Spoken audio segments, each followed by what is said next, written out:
if you were expecting your brand to have national appeal And longevity. and longevity, mainstream appeal, you don't want to be nigga rigging your name. I'm just being honest.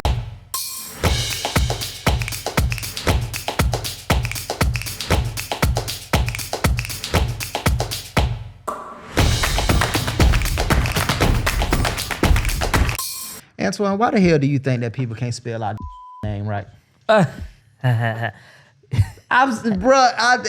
And you know, I get it. It's weird. You want to put the S on it, bro. I get that part. I was doing that for the longest when for a minute. But after we done sent so many emails out, corrected, why in the do you think that people can fourth part, 4, everything else capital, THPARK capital, all together? You know, it is a problem, and it's frustrating sometimes. It's the most frustrating when like people on the team do it. And I'm just like, how you with us and you still misspelling the name? Like, it's frustrating. I see it I see it today. I get emails. I got email yesterday with it, and I'm like, I've had clients I've been with for 4 and 5 years, and they're still like these people.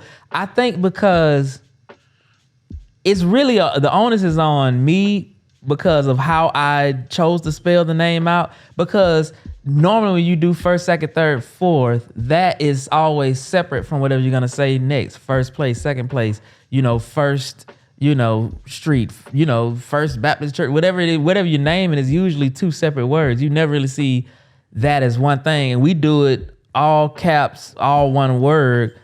And it's the logo is there, people see it. I just think it's that the way the brain processes that, people just do that by default. And I have said it. I've been like, hey, such and such, our name is spelled this way. I do this too. I will tell people hey, can you change our name in the contract? This is how it's spelled. Oh, that's very important. Like, it's spelled wrong in the contract. And then they'll spell it right in the contract and then send the email over. And then the email is 4th park. And it's just like, or they'll do 4 lowercase th, space capital P, lowercase ARK. It's like no matter what, it's all caps. Or they'll do all caps still with a space.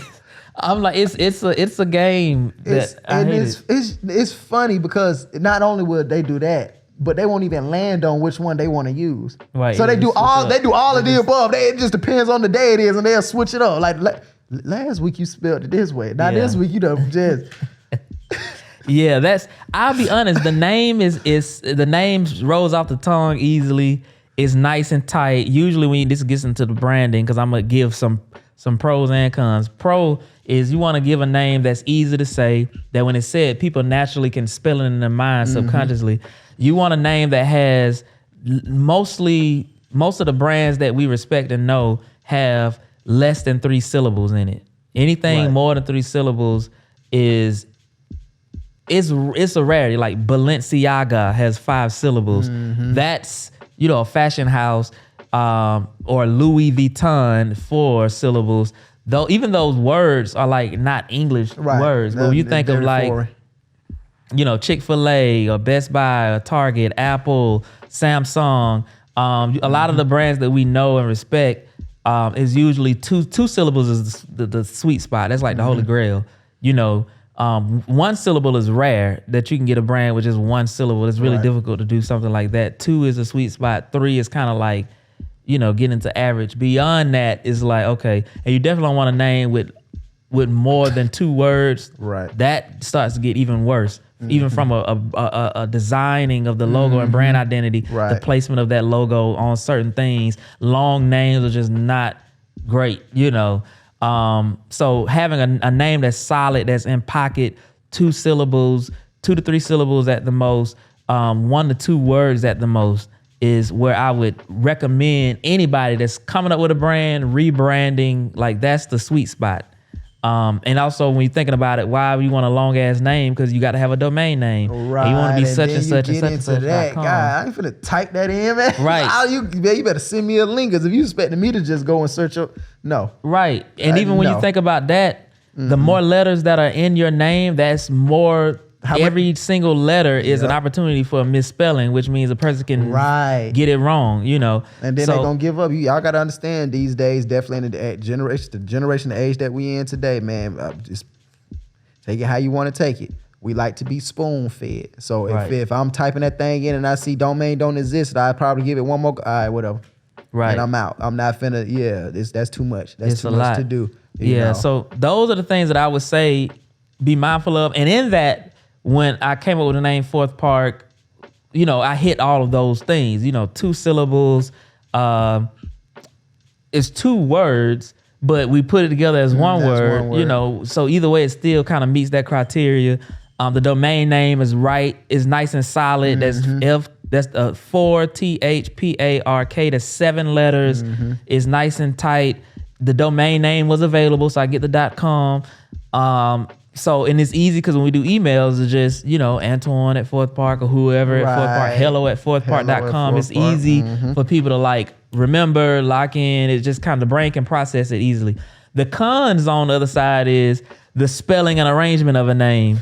In our situation, I never thought that we would have this kind of difficulty, but as a person who does this is probably the biggest con that I would say about our own brand as an agency is that people spell the name. They spell it right. They just don't spell it the right way. The right way that we branded it. Yeah, the letters are spelled right. It's just not spelled the way that we want to spell it, which is all caps, one word.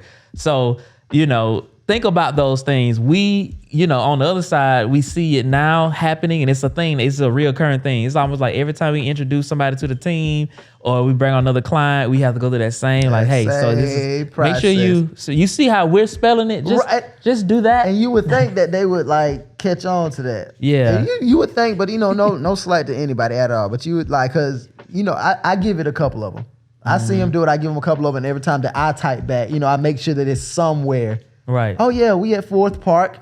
Right. Can do this, and saying, oh yeah, Fourth Park they'll is. see it. It's just trying to get them to oh okay, I need to this is intentional. Yeah. Right. Because in our signature too, our signature has it. Right. So if I'm typing it up here, it has it. When the email comes through, the Gmail, whatever it is, it's gonna be spelled that way. So you got all these different touch points. They go get it. Even on our social media, it's all these touch points that you can see.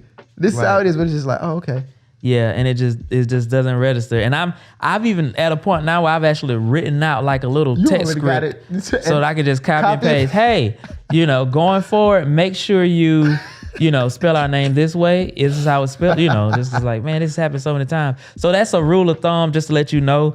Avoid that in your naming. When you're trying to come up with your brand naming, think about the syllables. Think about how it's type. Think about, and it's another thing too, just being honest. For those of you, especially in our community, us melanated people, we love to be creative in the spelling. We will F up a name on God. We enjoy that.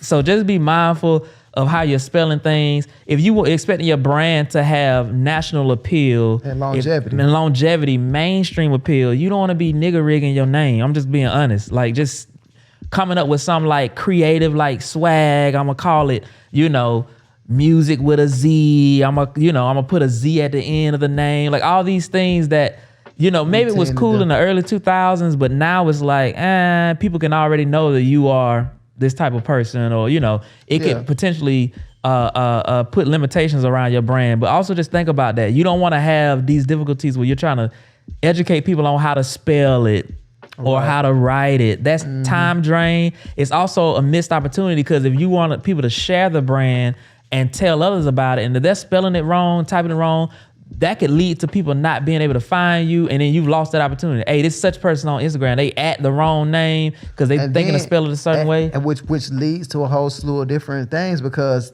then, let's just say the spelling is the only thing that's wrong, and everything else is just amazing. As far as your branding is what I mean by that. Let's just say your web page is beautiful, the presence, all that stuff is amazing. You see, you're oh my God, this is nice. But then you want to do the funky naming.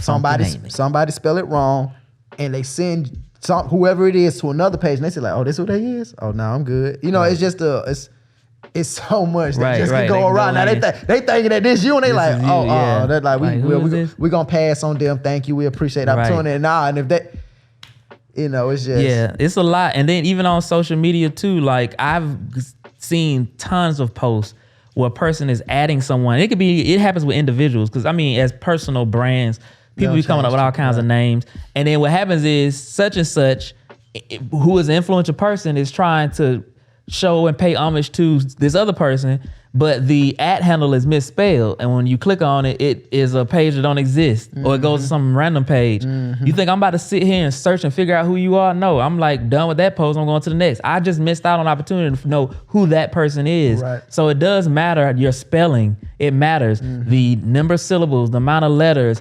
like, are you trying to be too out of the box with the spelling that it's going to cause confusion for those that could be sharing your brand and sharing you on social and throughout the web? Like, that stuff matters.